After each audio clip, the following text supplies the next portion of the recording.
Assalamualaikum warahmatullahi wabarakatuh. Perkenalkan, kami dari kelompok 4, kelas 10D, Madrasah Aliyah Negeri 1 Alor. Kami akan mempresentasikan hasil kerja kelompok kami tentang materi tenaga eksogen dalam mata pelajaran geografi. Dalam kehidupan sehari-hari, sering kita jumpai fenomena-fenomena alam yang terjadi seperti tanah longsor, banjir, dan badai pasir. Kira-kira fenomena apakah itu dan mengapa bisa terjadi? Hal itu bisa terjadi karena adanya tenaga eksogen. Tenaga eksogen adalah tenaga yang berasal dari luar bumi dan mempengaruhi permukaan dan struktur permukaan bumi. Ada 3 jenis tenaga eksogen. Yang pertama, pelapukan. Pelapukan adalah proses penghancuran atau perubahan batuan yang lebih kecil hingga menjadi tanah. Ada 3 jenis faktor terjadinya pelapukan, yaitu A. Pelapukan mekanik. Pelapukan mekanik yaitu pelapukan yang terjadi tanpa perubahan susunan batuan kimia. B. Pelapukan kimiawi. Pelapukan kimiawi yaitu pelapukan yang terjadi dengan perubahan susunan kimia batuannya. C. Pelapukan biologis. Pelapukan biologis yaitu pelapukan yang disebabkan oleh aktivitas makhluk hidup seperti manusia, hewan, tumbuhan, dan mikroorganisme lainnya. Yang kedua, pengikisan. Pengikisan merupakan proses pengikisan dan pemindahan partikel batuan atau tanah dengan suatu perantara media seperti angin, aliran sungai, atau gelombang laut. Ada 4 faktor terjadinya pengikisan, yaitu A. Erosi air atau korosi.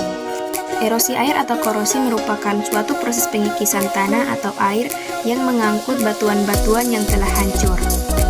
B. Erosi es.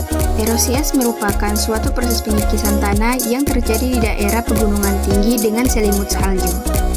C. Erosi angin. Erosi angin merupakan suatu proses pengikisan tanah yang terjadi karena pergerakan angin. D. Erosi gelombang laut atau abrasi pantai. Erosi gelombang laut atau abrasi pantai merupakan suatu proses pengikisan tanah oleh kecepatan angin laut dan gelombang laut sehingga dapat mengubah bentuk pantai. Yang ketiga, pengendapan.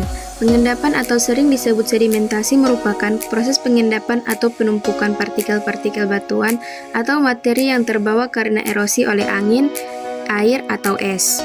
Ada 3 faktor terjadinya pengendapan, yaitu A. Sedimentasi fluvial. Sedimentasi fluvial adalah sedimentasi yang terjadi di sungai dan disebabkan oleh air sungai sehingga menyebabkan pendangkalan sungai. B. Sedimentasi eloise. Sedimentasi eloise terjadi karena angin sehingga menghasilkan bentangan alam berupa gumuk pasir. C. Sedimentasi marine. Sedimentasi marine merupakan proses pengendapan material yang terjadi karena adanya material yang terbawa oleh gelombang air laut. Adapun dampak tenaga eksogen yaitu dampak positif dan negatif. Yang pertama, dampak positif tenaga eksogen. A. Aktivitas pelapukan. Aktivitas pelapukan dapat menghasilkan permukaan bumi yang unik. B. Memunculkan habitat.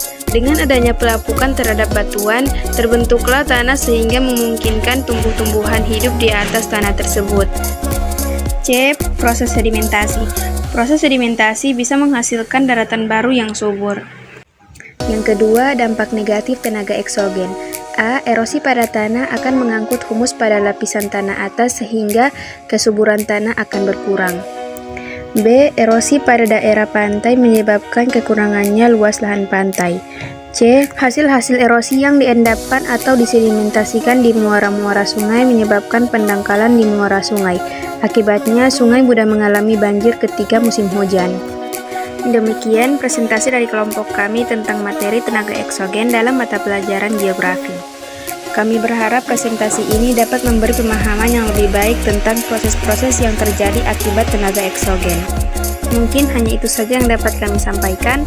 Wassalamualaikum warahmatullahi wabarakatuh.